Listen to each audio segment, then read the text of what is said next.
Dukungan untuk Haji Hengki Yassin maju di Pilkada terus mengalir dari masyarakat Takalar. Menurut Ketua Partai Kebangkitan Bangsa atau PKB Takalar, Haji Abdul Haris Dengnasa, dukungan selalu mengalir dimanapun anggota DPRD Sulsel ini di bawah berkunjung termasuk saat menggelar sosialisasi nilai-nilai kebangsaan di Dusun Lanyara, Desa Moncong Komba, Kecamatan Polombangkeng Selatan, Kabupaten Takalar pada Selasa 12 Juli. Legislator DPRD Takalar tersebut menilai Hengki Yassin sangat memperhatikan aspirasi masyarakat.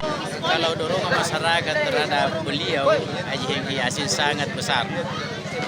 Jadi di mana-mana saya bawa, alhamdulillah dia punya dukungan dari masyarakat karena dia itu benar-benar memperhatikan aspirasi masyarakat.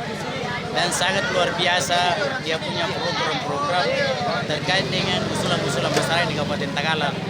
Sementara itu, terkait dorongan masyarakat untuk Takalar 2024, anggota DPRD Sulsel, Haji Hengki Yassin, sangat mengapresiasi apa yang menjadi aspirasi masyarakat.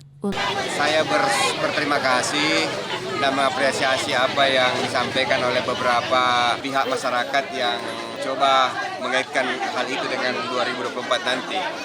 Saya kira euforia ini kembali lagi apa yang menjadi harapan masyarakat perlu kita tangkap dengan baik, perlu kita coba pertimbangkan supaya menjadi persiapan kita ke depan.